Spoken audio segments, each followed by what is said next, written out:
I'm Tom Morello, and you're listening to the Ralph Nader Radio Hour. Stand up, you've been sitting way too long. Welcome to the Ralph Nader Radio Hour. My name is Steve Scrovan, and welcoming back my co-host, David Feldman. Welcome back, David. Good to have you back. Yes, and I will behave now, I promise. I've learned my lesson. You're out of the penalty box. And, of course, we have the man of the hour, Ralph Nader. Hello, Ralph. Hello. We have the woman of the world on our program, a great humanitarian, pragmatic, networking woman, Hazel Henderson, for our listeners to benefit from and follow up with her enormously motivating website. Thanks for teeing that up, Ralph. You know, in our modern industrial society, we are accustomed to measuring national prosperity in terms of finance, in terms of money. We're told that things are good. Look at how high the stock market is. Look at how high our GDP is. But there seems to be a disconnect between those numbers and how prosperous and satisfied real, living, breathing people feel. And that's because money does not tell the whole story. There are other yardsticks, and that's where our guest Hazel Henderson comes in.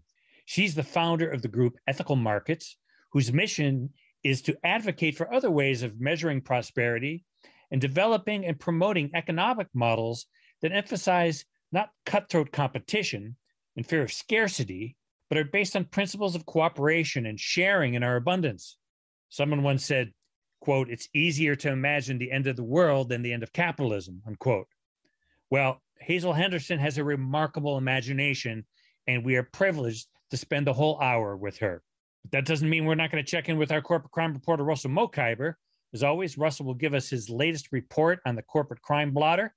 But first, let's hear about golden rule societies, what Elon Musk would have to do to make Twitter truly a public square, and how we as a nation are not as polarized as the politicians and news media would like us to believe. David?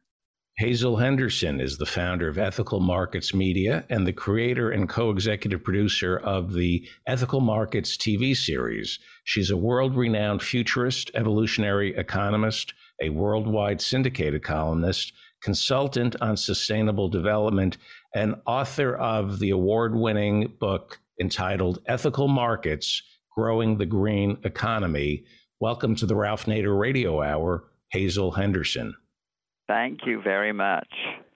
Welcome indeed, Hazel, for coming on. And one of the things you're noted for is tackling the tension between commercial values and civic values. And civic values are often not for sale. And you think that a lot of things that go on between human beings on a daily basis represent the golden rule, and they're not for sale.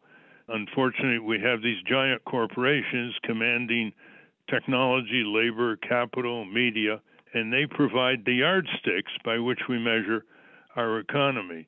Tell us about the yardsticks that really mean things to people, but don't get calculated in measuring what's called progress. And tell us about your 12 Calvert-Henderson quality of life indicators. Well, let's begin with the golden rule societies, which have dominated human societies for literally thousands and thousands of years. And the golden rule, simply do as you would be done by, was really the rule that everybody lived by, an acknowledgement of mutual interdependence and mutual respect. And that basically was the way everything was for centuries. I mean, if you go on Wikipedia, there's 50 pages on the Golden Rule and all those societies and spiritual leaders who adopted it. And then, fast forward, we humans made another step at the year 1215 in England. And basically, that was the first time that we acknowledged that the king didn't own our bodies. It was the writ of habeas corpus. And that was another huge step forward, that we own our own bodies. And of course, today we find there are a lot of white-dominated patriarchal societies where they don't count women in that. And then we made more progress fast forward to 1948, where Eleanor Roosevelt and the United Nations put out the Universal Declaration of Human Rights. And then in the year 2000, I was honored to be at the Peace Palace at The Hague when the 16 principles of the Earth Charter were announced. And basically, they are the 16 principles of human responsibilities. And as we all know now, you can't have rights without responsibilities. So basically, we humans now, the planet is testing us to see if we are going to make sufficient progress to avoid becoming part of the sixth great extinction, which we are causing, but may also end up being eliminated from the Earth, because the planet is always in charge, and eventually the planet wins. And that's why you worked so hard with groups all over the world to develop other yardsticks. I'll give you my examples, but you have many. If there are a lot of auto crashes and deaths, it produces a lot of business and increases the GDP. If autos are safer and there are very few deaths, you don't have that kind of business. If you have a war machine in war, that produces a lot of sales and profits and jobs. If you have a lot of peace, that doesn't register with the GDP the way the war economy does. Tell us about that's where you and I have agreed for all of the years that we have been allies. And basically, the markets and money are useful tools that humans have been using for thousands of years. And it was only about 300 years ago with the Industrial Revolution that it was the idea of weaponizing money and markets and making systems of accounting that were predatory on the Golden Rule societies. And they weaponized money and markets for accumulation and power. And so I have a paper which is very short, which people might want to refer to, called Economists Learning from Futurists. And I'm a futurist, and it's a very well-known profession, and we do scenarios rather than economic models based on the price system, because we all know that the price system is a function of human ignorance, because we permit the falsity of quote-unquote externalities, allowing anything you don't want to pay attention to fall off your balance sheet and be passed on to taxpayers or future generations. Yes, absolutely. So basically, I began with metrics to try to correct the market measurements and realized that we've come to the end of the line with that, because now we have generations of young economists trained to try to turn everything into market-based metrics. They're trying to turn inequality into market-based metrics. As I point out in my article, they are inventing asset classes now based on basically monetizing ecosystem services, quote unquote.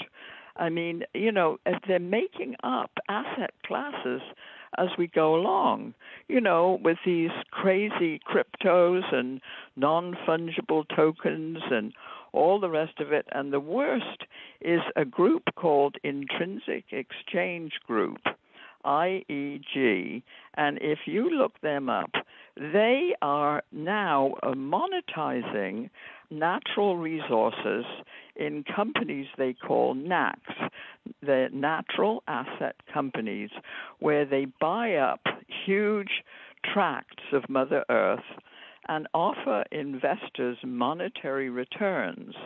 And they were launched on the New York Stock Exchange a couple of years ago, And you see, we have to stop this childish stuff.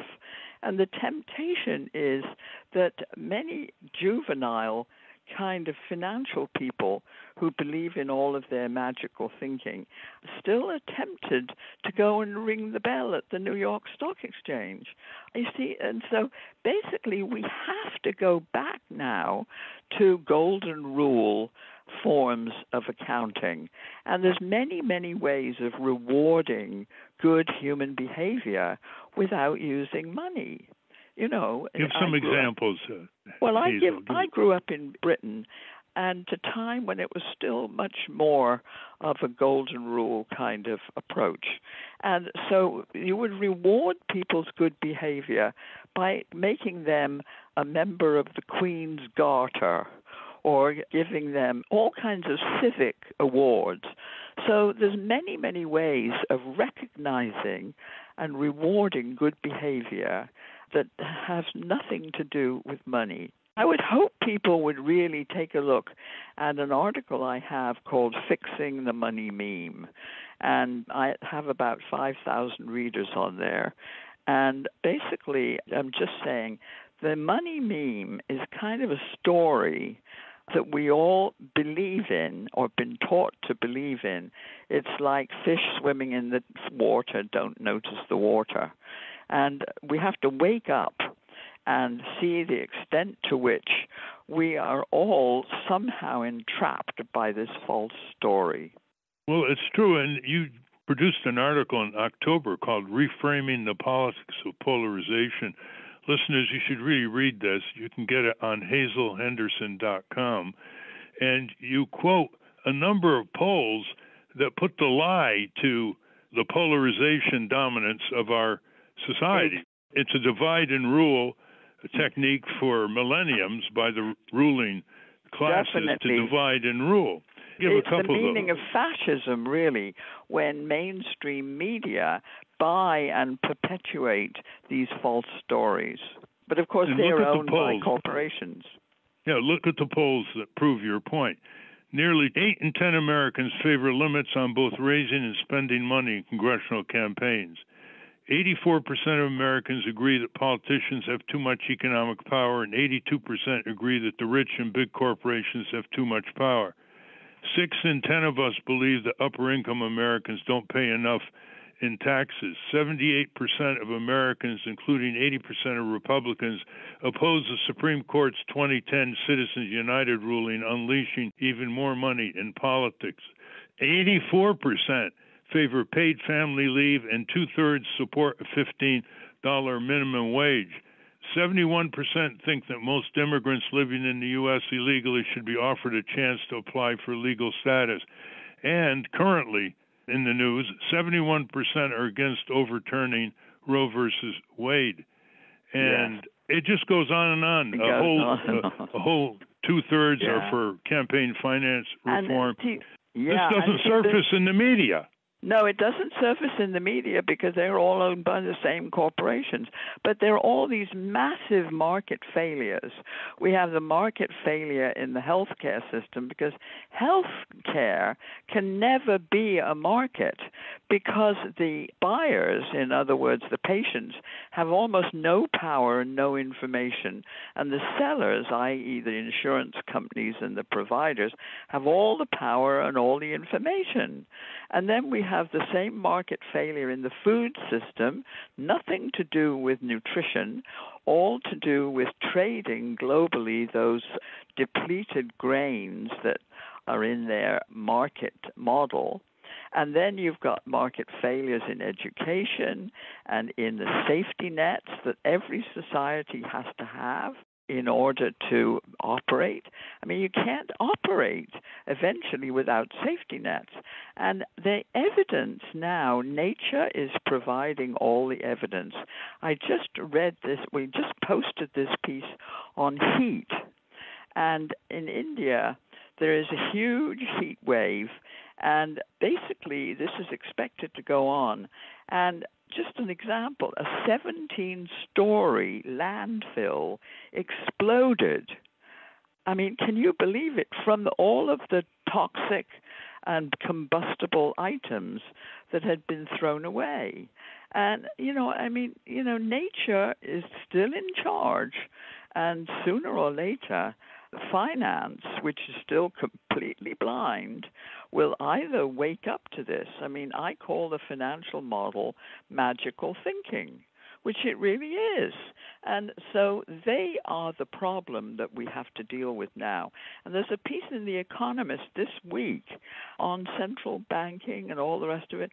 And they're saying, climate change, oh, yeah, we can incorporate that in our economic model. And, it's not so bad. So this is where we are now. We've got to wake up from this market story. That this predatory market fascist system. Your point on food, they made a market in fat, sugar, and salt and pushed it on very susceptible children all over the world, especially the United States, leading to vast overweight children with diabetes and high blood Absolutely. pressure. And yes. And they took the nutrition out of natural nutritional foods that have been grown for centuries. There's your point on markets.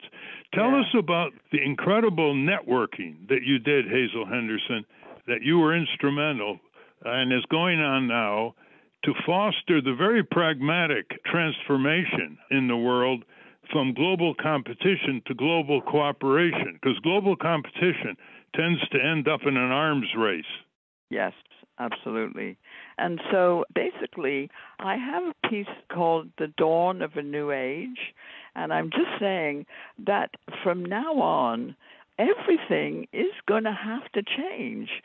For example, the number one for me, being a woman who feels that I have the right to own my own body, strangely enough, is the whole idea that basically we have to be able to go beyond the old patriarchal dominance model. Like in Germany, the foreign minister and her two cabinet minister assistants say, we are going to have feminist foreign policy.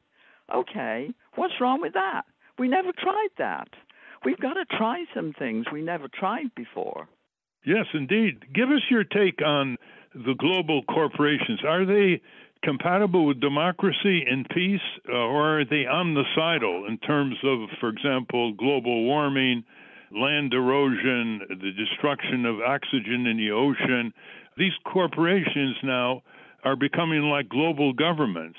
What's your take on that? Yeah, the new ones, Ralph, as you know, are the social media giants. Facebook, Twitter, whatever. And I have an article on my website called Steering Social Media Towards Sanity. And there are 5 steps that are necessary to control these. And amazingly, there's bipartisan support, even in the Congress, to do this. And number 1 is that we have to repeal Section 230, which gave them a shelter from liability, the kind of liability that other media have. Number 2 is to break them up on antitrust basis. That's happening. And then number 3 is know your customer.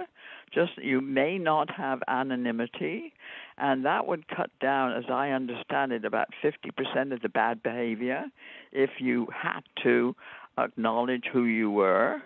And then 4th is basically to change the business model.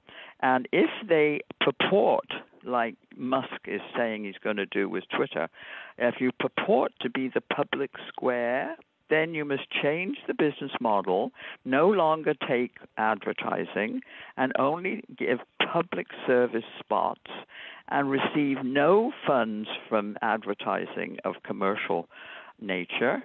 And basically, that has to be their new business model.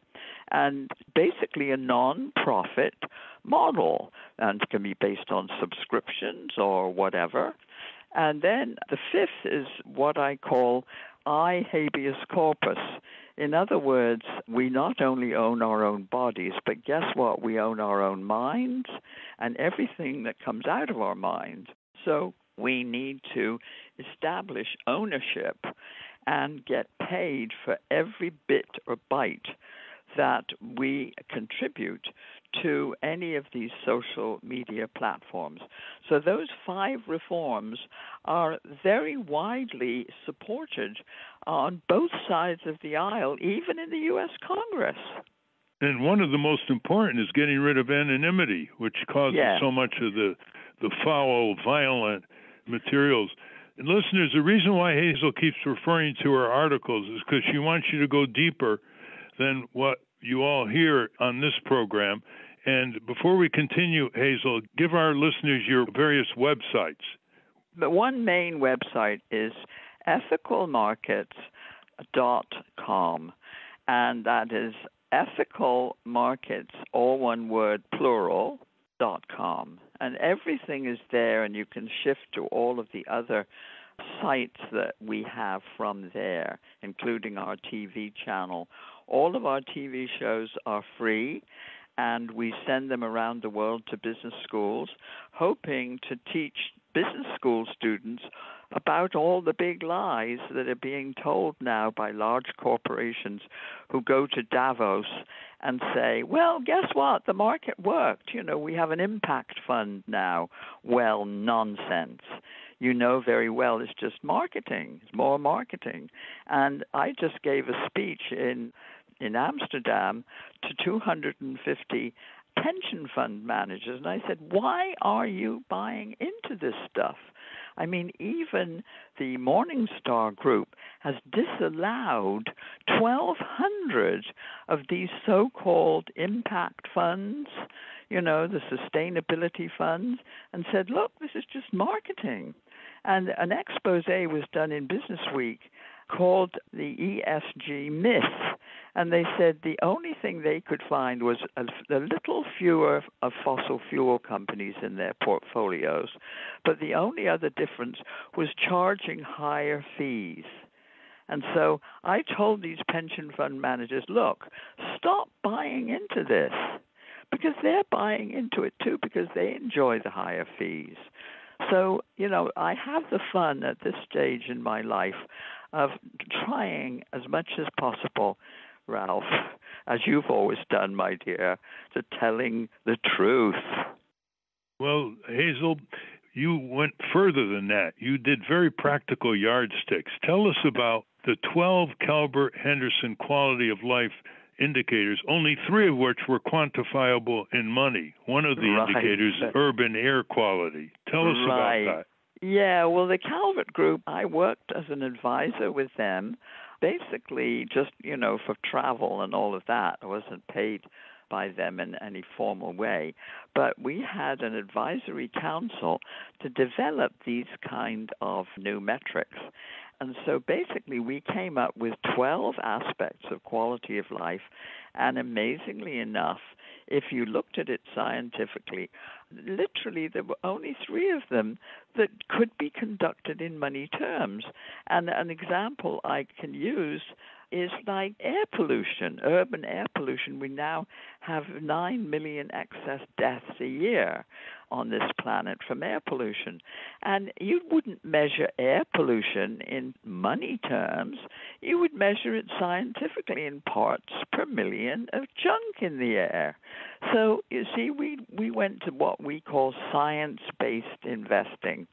And basically, science-based investing is looking at the risks in the real world and doing away with the financial community's magical thinking.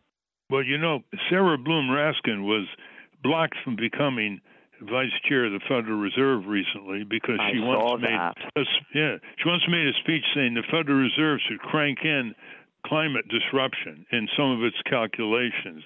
Give us your view on the Federal Reserve here. Yeah, well, the Federal Reserve, the way it's set up, it really perpetuates inequality. And it's really the way the plumbing is set up. And I have there again on the website with a link through, I have referenced the articles by four really brilliant women who have disassembled the operation of the Fed and how it actually contributes to inequality. And a perfect example is, okay, if they try to, buy up dud mortgages, they are real estate mortgages, and that immediately flows through into housing bubbles, which then burst like they did in 2008. You see, they don't have any systemic analysis. And the women economists like Rana Foroohar, who is at the Financial Times, I follow her very closely. Stephanie Kelton, whose wonderful book is called The Deficit Myth. Everybody should read that book. And the one on the Fed as engine of inequality. I mean, all these wonderful studies are out there that really show how fundamentally we have to change the design and change how the plumbing works so that it doesn't feed everything back into Wall Street, which is what happens now. Well, the textbooks say it's supposed to trickle down. We know instead it goes right back into the money center banks. You've talked about daily free photons from our sun. Let's assume you were the sun and you suddenly became organic instead of inorganic, and you prepared a message to the earth. What do you think the sun should tell to the earth and humankind and natural resources? Well, the sun, our wonderful mother star, has been trying to tell us, of course, for millions of years, that all the free photons that shower our planet every day provide all of the abundance we will ever need if we learn how to capture those photons as well as plants did. Plants created the first technology called photosynthesis. All we have to do is to learn from plants to capture it as well as they do, and we will have abundance for literally millions of years. And that's what the sun is really trying to tell us. We live in an abundant universe, and this is our birthright. We grew out of this universe like flowers. We've gotten this idea that we have to teach our children, that all of this false stuff. But basically, we live in an abundant universe, and let's just get with the program. Instead, we dug deep for fossil fuels and created one of the greatest crises facing the world today. Yes. And then subsidize the use of them. Yes, to make matters worse. Yeah. Let me quote from one of your articles, quote, "Reframing the politics of polarization and survival through cooperation and sharing at all levels requires restoring the age-old traditional values of the Golden Rule while valuing love economies," you underline, valuing love economies, "those fundamental, formerly unpaid, invisible, caring sectors that undergird all our markets and price-based transactions. Currencies and prices are tokens of what we value and measure, by which we still keep score of our agreements, goals, and strategies." Explain that. Give some examples. Yeah, see, you can't turn them into physical objects. This is the mistake that's going on now. That basically these tokens of value, which everybody now is trying to monetize and trying to turn into cryptos and all of this, basically a cryptocurrency is a digital noun. It has no meaning until somebody decides to wrap it up in a beautiful set of dreamy ideas that will be all of these wonderful people who will manage this currency and make sure that it's always held to the highest standard. Come on, this is just marketing. It's all marketing. And manipulation. And manipulation. Like IEG, I do hope somebody will go on that website. You'll be horrified. Creating all these new assets out of thin air. Increasing concentration of control, removing them more and more from the real life of people, abstract tyranny, all that. you've really helped build a tremendous network. You have 800 libraries all over the world that have your books and materials. Yeah. You've done documentaries. You've done television programs. Tell us a little bit about what someone called once the Hazel Henderson International Pragmatic Transformative Network. Well, I just put one foot in front of the other and try every day to move in honoring what I have always called the love economies. And I mean, the most absurd thing with this predatory market model is, okay, are you really saying then that everything must be price-based?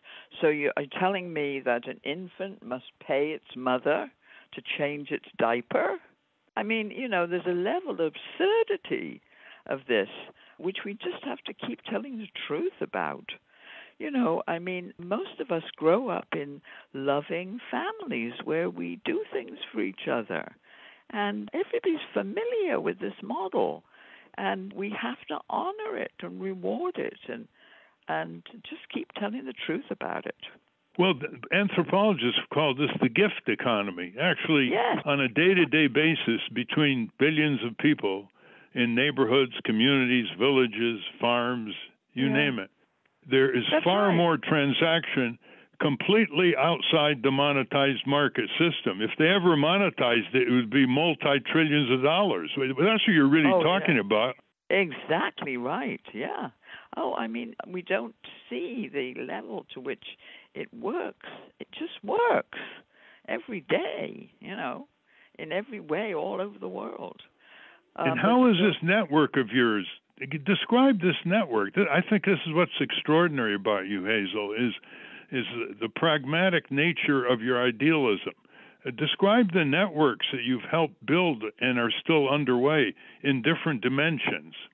Well, there's one now which I'm very promoting quite a lot, and that is a network of people who understand that we have to unpack all of these algorithms, and there must be complete disclosure. And this is happening actually in Britain. They have a new law now that say that all algorithms must be fully exposed so that people understand what the recommendation algorithm is. And of course, in most of these, like Facebook, the recommendation algorithm brings you deeper and deeper into the kind of false thinking that you began with. So you start off, saying, well, I believe in this or that. And then they'll introduce you to a whole bunch of other people. And before you know where you are, you're deep down a rabbit hole of anger. And that's the way they make their money. And so we have to expose that. And a lot of good people doing that, like Karen Swisher. She has a column now in the New York Times, and she goes after it every day. But we need a whole lot more people to really, expose algorithms.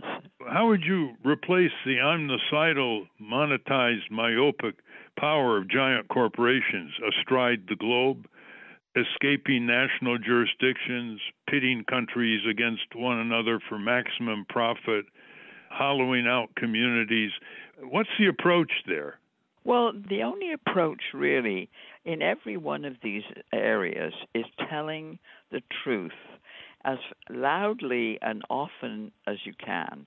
And I have no ambition or an expectation that I'm going to make that much difference, or even any of the networks are going to make that much difference. The thing is that the planet basically is in charge, and they will run up sooner or later against the planet, whether it's the new heat with garbage dumps exploding in India or whatever.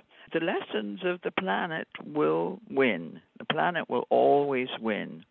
What can be called the revenge of an abused natural world, which is what global warming is. Yeah. Right. But I don't think the planet thinks about revenge. The planet just does what it does. There's no intentionality there. The planet just is. And we will have to learn to respect the planet's lessons, or else we will join the next extinction. We are being tested now to see whether we are a suitable species to continue. The planet isn't in danger. Another species will take over and have a crack at, the next stage. Who knows? The planet will be fine. Well, with deforestation, depletion of the oceans, global warming, habitat all that will heal. If we leave the scene, if we become part of the extinction, all of that will heal. May take a while, but other species will take over, whether it's kudzu or whatever. But it'll all heal. It can, and the planet does that. Hazel, the young generation tends to get very quickly discouraged. They have a short-term stamina. They have the iPhone in their hands, accessible to all kinds of information, but it becomes a self-limiting addiction in the way it's used. What would you say to the young generation? I know some of them are very alert, like Greta and others, but the vast majority, seem purposeless. They seem drifting, and they're asking for help and direction. What would you say to them? Well, the first thing is get off those screens for a bit, because they really are so poisonous. And I think a lot of young people are beginning to realize that. Get out in nature, take a walk in the woods, and meet with your friends without devices for change, and share real information. And a lot of them are beginning to do that and realizing how unhealthy it is to spend most of your life on small screens.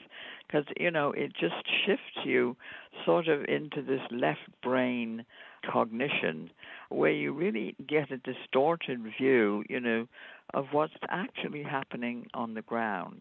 And that's the best way they can, I think, ground themselves, which is what many of them are doing now. And what kind of groups in your network do you think they should be alerted to and join and revive and invigorate? Well, my gosh, there are so many that I can't really enumerate them now. But those groups, the self-help groups with young people, I know that they exist, and just go search and find them and join up with them, because they are in many countries. You have this kind of reaction. I know it's going on a lot in Britain, where I grew up, but also I've worked in Latin America for many, many years, and a lot of the people in Latin America are always still much closer to the golden rule kind of societies, and will slip back very quickly into that kind of understanding. So it's everywhere. Hazel, have you written much or connected with the cooperative economics, like consumer cooperatives, which started in your native country? Tell us about that. Yes, what people don't even know is that right now, today, there are more human beings employed in cooperative enterprises than in all the for-profit corporations combined. And that's UN data that you can go on UN.org. And the year 2013 was the year of the cooperative, where they have all of this information. And I have, of course, naturally being a Brit, starting off as a Brit, I have been promoting cooperatives for years, and also worker-owned companies. I worked a lot with Lewis and Patricia Kelso on the Kelso plans, where you end up with the workers owning the company. And if it's done right, of course, it can be done badly, but if it's done right, the workers end up owning the company. And, the press almost ignores this vast cooperative economy around the world. It's all these stock-held corporations that get the attention, that advertise for public radio, public broadcasting. That's why we need all these alternative media. And I'm only one strand of all of these small alternative media companies.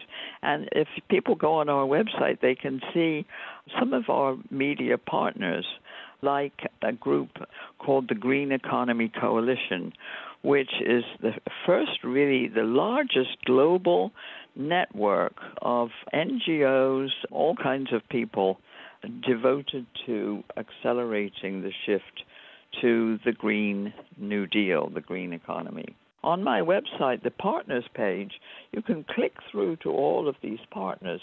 We even found one crypto which we thought could be a good one, and that's called Solar Coin. And it's run by a guy who used to be an asset manager and realized it was all crap. He was with Bridgewater. And instead he went back and learned biology and wrote a book called The Nature of Value, and then started Solar Coin, which is a rewards currency. And you can't earn a Solar Coin unless you have a third party verify that you have generated off your rooftop or your company's rooftop a certain number of kilowatt hours of solar electricity.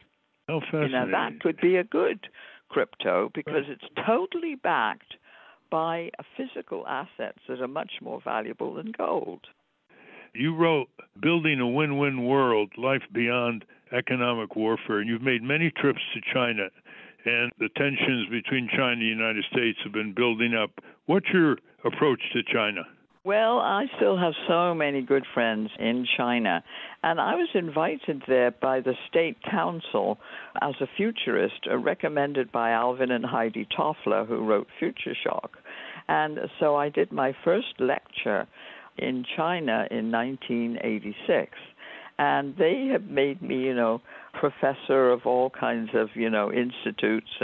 And basically, the article I wrote that updated all of this is called Can the USA and China Find Paths to Common Prosperity, which is the Chinese model, what they're looking for now. And you see, both societies, our society and China, are dealing with exactly the same problem: out of control fascist markets and greedy billionaires. Now, what do we do with our greedy billionaires? We put them on the cover of Time magazine, or we try to bribe them in some way to behave better. Now, in China, basically the party says, well, guess what? Here's the new rules, and that is that you, Jack Ma, can sit down and shut up. You are not going to bring Ant public. We want you to spend more in your local community and give more to your workers. And then the other very rich guy in China, Mr. Hui, who is the head of Evergrande, the big real estate company, that went bust. Well, of course, nothing ever goes bust in China, because if they want to save it, they will save it. But basically, they said to Mr. Hui, well, guess what? The new rule is that housing is for people to live in, not for speculation or market purposes. So just deal with it. And you see that both societies could come together, as they have done on climate change, thanks to Al Gore, at the COP meeting, the one that was in Copenhagen. So we're already cooperating in many, many ways with the Chinese, and let's just focus on what we can agree on and what we can cooperate on. Well, they certainly, both regimes seem to bring the worst out of both of them, and there's a lot going on beneath the radar in China and the U.S. that can foster those cooperative arrangements. Instead, it's one leader berating another leader, and China gets its back up. It's the Middle Kingdom. It gets its back up. It's going to be very harsh and brutal, even on its own people. The point is that, those stories make the media, the horror stories. Everybody wants the stories, about fear and all the bad things. There are bad things going on in China. But on the other hand, the People's Bank of China, and I know those people very well, they developed a model of greening finance, which could have been written by me. And Mr. Ma Jun is promoting that a lot now in the USA. And so, yes, let's agree with them about how to green the financial system. Well, listeners want to learn more about this. Hazel has been a producer of Transforming Finance, a TV series, Transforming Finance, and publishers of the Green Transition Scoreboard. David? Thank you, Hazel. One of the things we've learned from Ralph is that corporations can't self-regulate, and you've pretty much said that. Right. They're like children. They will do whatever they can get away with. How do we infantilize them? What language could we use to infantilize corporations so they stop infantilizing us? Gosh. Well, certainly I'm using this term magical thinking, for the way they operate. But I haven't yet really thought of a good term that really could put them properly in their place. But it's something to do with a sort of rather infantile temptation model. Yeah, I think what David is illustrating is one of our young scientists many years ago went to a processed food convention, and they were given awards to the people who developed the most tasty chemicalized whipped cream and things like that. And he jumped onto the stage and took over the podium. It was Michael Jacobson who started the Center for Science and the Public Interest. I remember him so well. And just by way of illustrating, in a world desperate for nutrition and desperate for food safety, they were giving out awards for this kind of tripe. And I think this kind of lucrative trivia ought to be elaborated more apropos David's question to show that these people are trivializing the planet into profitable death for themselves. That's why I use the word omnicidal.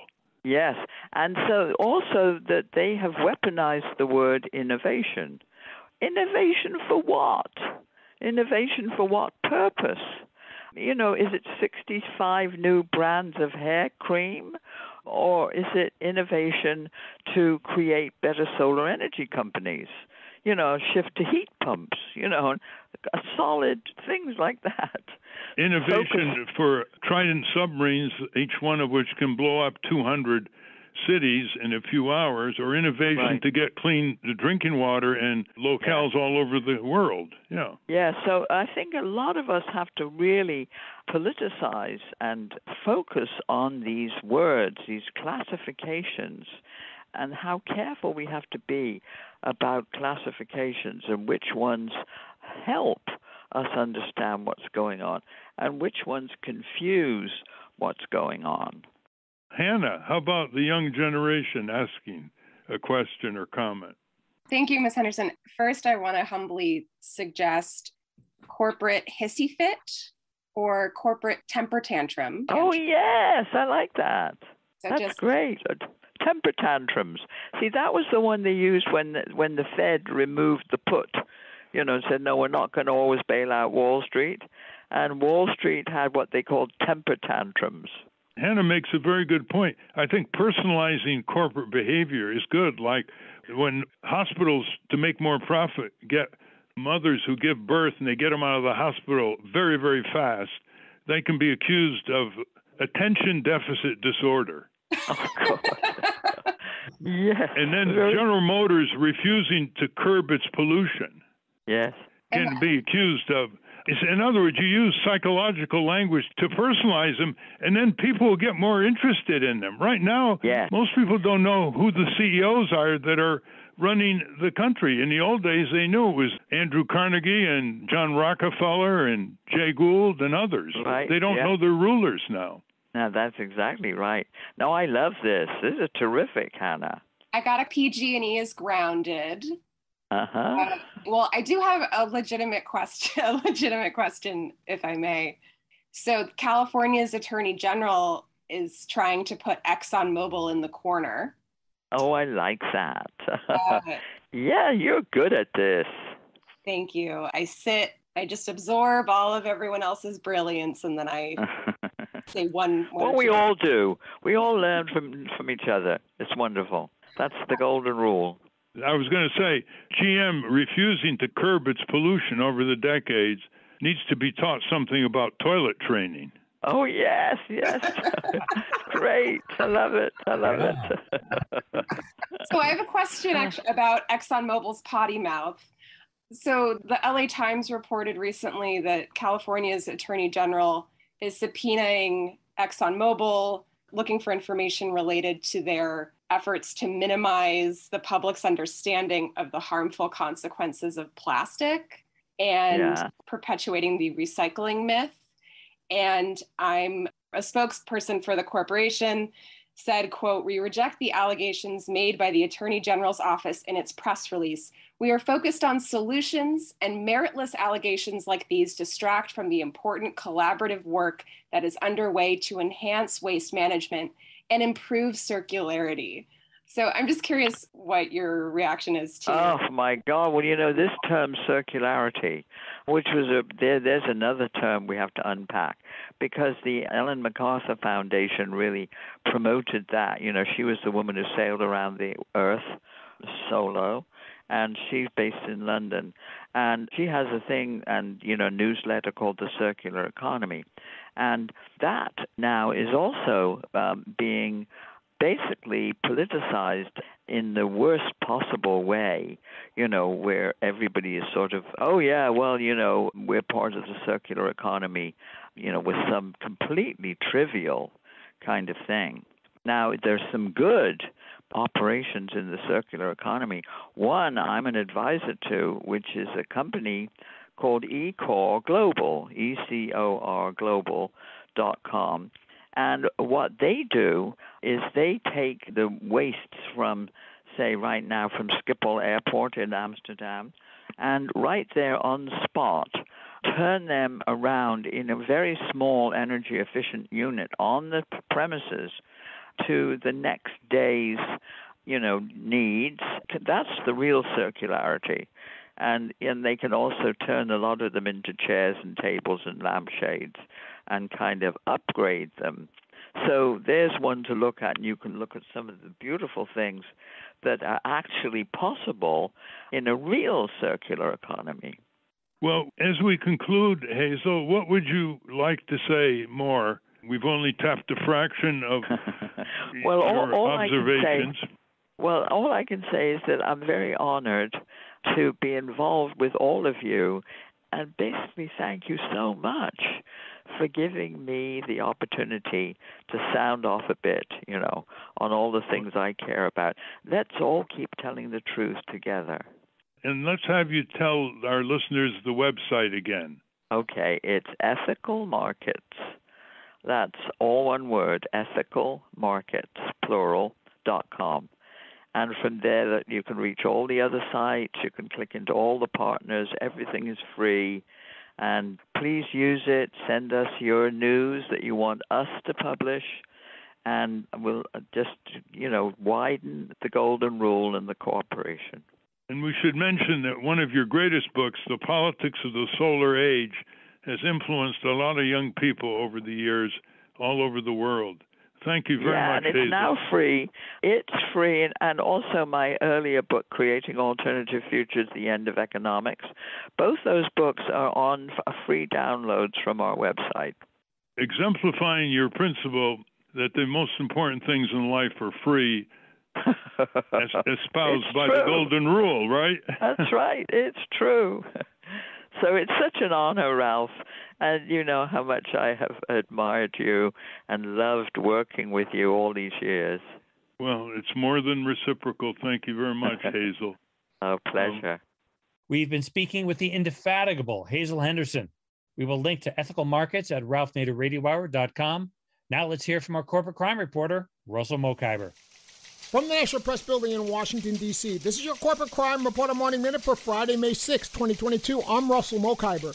A former employee at Abbott Nutrition's Sturgis, Michigan infant formula plant flagged concerns about food safety violations directly with senior FDA officials in October, months before 2 infants died and another was hospitalized from bacterial infections after ingesting formula made at the plant. That's according to a report from Politico in a 34-page document sent to officials October 19 and 20, the whistleblower outlined allegations of lax cleaning practices, purposefully falsified records, and efforts by plant officials to keep the FDA from learning about serious issues related to the plant's own system for checking for bacteria in formula, among other things. For the Corporate Crime Reporter, I'm Russell Mokhiber.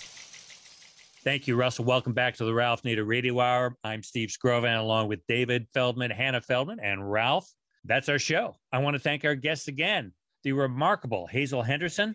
For those of you listening on the radio, we're going to cut out now, but for you podcast listeners, stay tuned for some bonus material we call the wrap-up. A transcript of this program will appear on the Ralph Nader Radio Hour website soon after the episode is posted. Subscribe to us on our Ralph Nader Radio Hour YouTube channel, and for Ralph's weekly column, it's free. Go to nader.org. For more from Russell Mokhiber, go to corporatecrimereporter.com. And the American Museum of Tort Law has gone virtual. Go to tortmuseum.org to explore the exhibits, take a virtual tour, and learn about iconic tort cases from history. And be sure to check out their online gift shop. You'll find books, posters, and flaming Pinto magnets and mugs for all the tort fans in your life. That's at store.tortmuseum.org. To order your copy of the Capitol Hill Citizen, the pilot issue is only $5 to cover shipping. Go to capitolhillcitizen.com. The producers of the Ralph Nader Radio Hour are Jimmy Lee Wirt and Matthew Marin. Our executive producer is Alan Minsky. Our theme music, Stand Up, Rise Up, was written and performed by Kemp Harris. Our proofreader is Elizabeth Solomon. Our associate producer is Hannah Feldman. Our social media manager is Stephen Wentz. Join us next week on the Ralph Nader Radio Hour. Thank you, Ralph. Thank you, everybody. Hi, this is Jimmy Lee Wirt, producer of the Ralph Nader Radio Hour, and welcome to the wrap-up, where we continue our conversation with Hazel Henderson.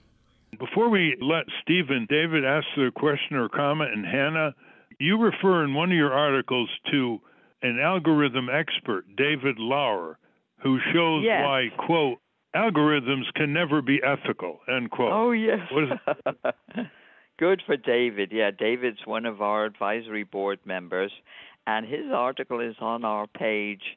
We have a page called Ethical Markets Review, and I loved publishing that article. And you see, he knows it from the inside because he creates algorithms himself, and he worked with the young Japanese-Canadian who set up IEX, that was written about in Michael Lewis's book on the Flash Boys.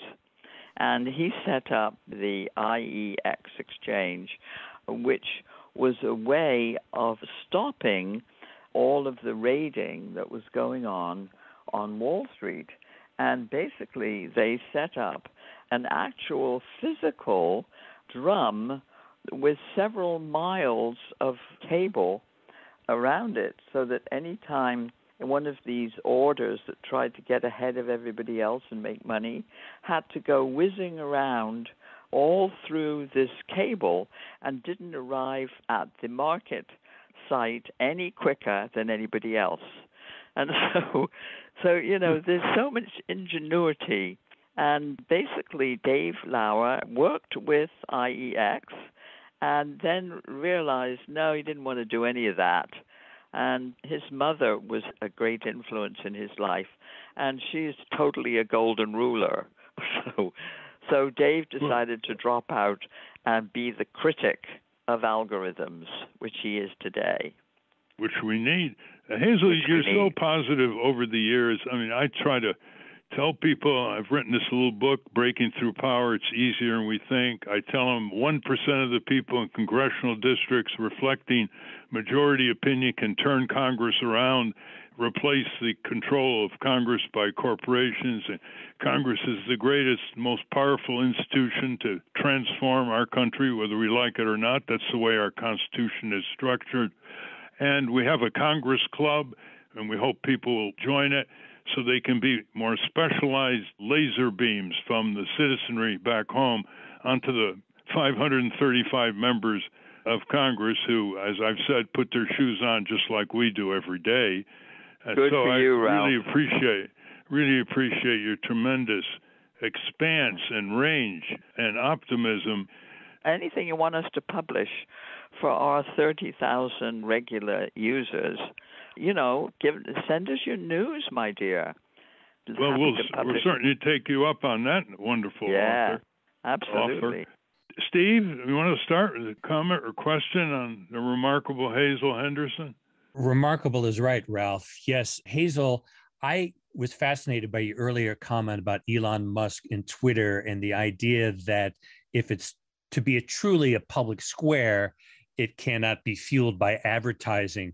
Can you elaborate a little bit more about that and the definition of a true public square?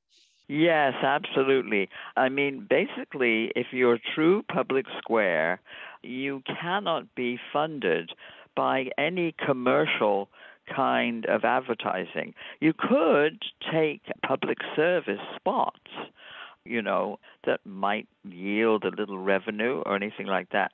But basically, the revenue model needs to be subscription, so that if people really believe in it, they will subscribe, or else the model can very easily shift. And there's a lot of discussion going on about this, to basically these platforms can be funded in the same way you fund the fire department and garbage collection in your taxes. A very, very small amount of money, almost unnoticeable in your tax bill, can fund platforms like this. And these kind of platforms can be totally focused not only on community issues, but they can also connect with all of the other similar ones in other communities to join forces on issues. And that's the way it can be funded, either that or people who just want to jump in as individuals and pay a very small subscription. That's the model. And it's so modest, the funding. Yeah, absolutely, almost nothing. How have members of Congress reacted to you over the years? Oh, very little. I was a science policy advisor for 6 years at the U.S. Office of Technology Assessment and on the National Science Foundation Committee for Research Applied to National Needs. I was on the Committee on Public Engineering Policy, the National Academy of Engineering, and basically some of them are basically fronts for big groups like MIT, and sort of promoting the Big Bang technology stuff that the boys love. And so I made some inroads in the Office of Technology Assessment.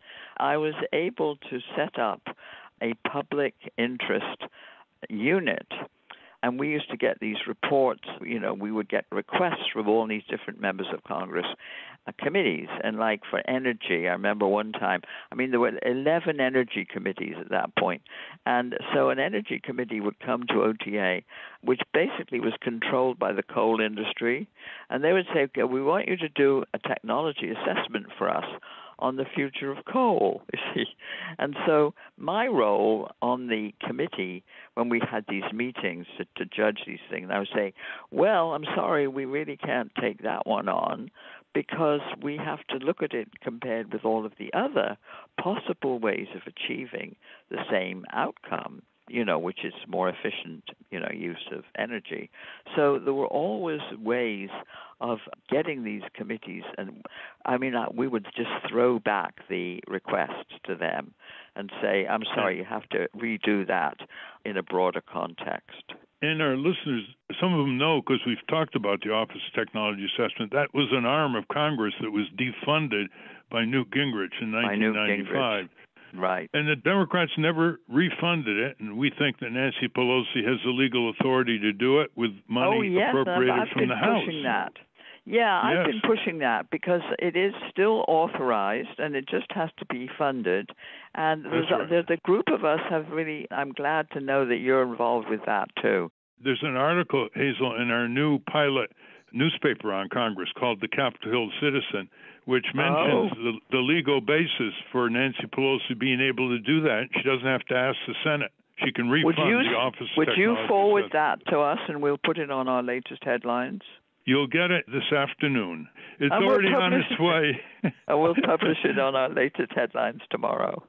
Well, I think some of our listeners may be wondering what you would say to the corrupt, bigoted, suicidal Republican Party and Trumpism, which is coming on strong in the polls against the Democratic Party. And terrifying. What would you say if you were trying to wake up the voters here about the coming Trump Republican menace, which prefers Wall Street over Main Street, never-ending military budgets, and is against anything called children, workers, patients, environment, you name it. I mean, this is some low point in American political history. Yes, and the way they're being backed by some of these Wall Street hedge funds. I mean, like Paul Tudor Jones, who is a hedge fund guy who covers himself with glory because he funds a thing called Just Capital, which is they survey the American people to find out which company is the most just, and one thing and another. And he just turned around. He and his wife gave $500,000 to Ron DeSantis to run his campaign for president. And, Ron DeSantis is really, really sick. I mean, I think he is absolutely unhinged. So we're trying to deal with him here in Florida. Basically, I think we have to keep on being honest that Trump, in many, many ways, is already indictable, several times over. And, I mean, if we don't have the guts to indict him on laws that he's clearly violated, what is going on? And so I think, Liz Cheney and Adam Kinzinger, I mean, they're the only ones in the Republican Party who are really saying, well, look, we already have the evidence to indict this guy. He's a private citizen. And that's what Mitch McConnell said on the floor of the Senate. He said, we'll let the Democrats deal with him. They should indict him. Well, now it's up to Merrick Garland, who's been sitting on this for months and months, the Attorney General of the United States. And this is the greatest lawbreaker in American presidential history. He's defied 130 subpoenas, violated all kinds of laws openly, brazenly. And is he going to get away with it? Is he going to get away with it? He has all his life. You remember he said when he was running for president that he could shoot somebody on Fifth Avenue. We would never have to pay the consequences. Merrick Garland, if he doesn't do anything, he is going to be unleashing enormous presidential illegalities in the coming decades. Oh, yes. No, it's time for us all to step up to the plate. And we have to keep focusing on these revelations in this new book that the New York Times guys came out with. I mean, just keep playing them over and over again because we just have to keep the truth out there, whatever it takes. And that's a wrap. Join us next week when we speak to investigative journalist Andrew Coburn about his book, The Spoils of War. Until next time. Stand up, you've been sitting way too long.